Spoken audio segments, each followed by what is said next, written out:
بسم اللہ الرحمن الرحیم۔ سورہ ملک آیت نمبر 25۔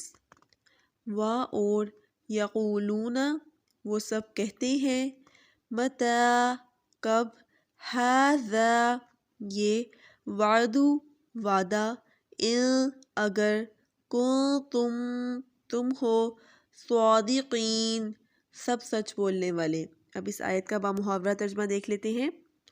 کافر پوچھتے ہیں کہ وہ وعدہ کب ظاہر ہوگا کہ اگر تم سچے ہو تو بتاؤ۔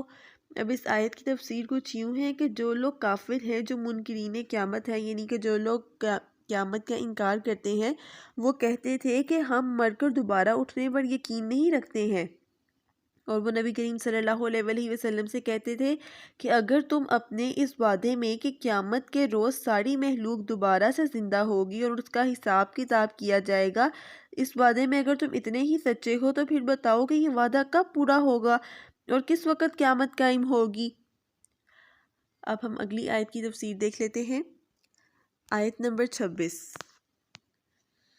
قل آپ کہہ دیجئے، انما یقیناً صرف، علم عند اللہ اللہ کے پاس، اور انما بے شک صرف، انا میں، نذیر ڈرانے والا، مبین واضح۔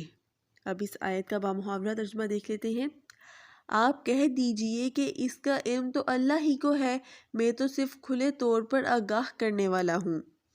اب دیکھیں پچھلے آیت میں اللہ تعالیٰ نے کیا کہا ہے کہ کافر پوچھتے ہیں کہ وہ وعدہ کب ظاہر ہوگا اگر تم سچے ہو، یعنی کہ کافر جو ہے وہ نبی کریم صلی اللہ علیہ وسلم سے پوچھتے تھے کہ قیامت کب قائم ہوگی، کب یہ وعدہ پورا ہوگا کہ تمام مسلمان یا تمام انسانیت، تمام انسان دوبارہ سے اٹھائے جائیں گے، زندہ کیے جائیں گے اور ان کا حساب کتاب لیا جائے گا۔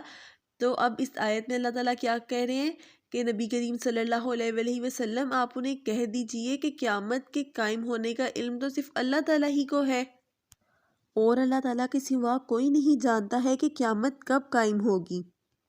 اور اللہ تعالیٰ نبی کریم صلی اللہ علیہ وسلم سے کہہ رہے ہیں کہ آپ انہیں کہہ دیں کہ میں تو صرف تمہیں صاف صاف ڈرانے والا ہوں کہ قیامت قائم ہوگی، حساب کتاب بھی ہوگا اور جزا سزا بھی ملے گی، لیکن اس کی آمد کا وقت صرف اللہ تعالیٰ ہی کو معلوم ہے، اور اللہ تعالیٰ کے سوا کوئی نہیں جانتا کہ قیامت کب قائم ہوگی۔ اب ہم اگلی آیات انشاءاللہ نیکسٹ لیسن میں دیکھیں گے۔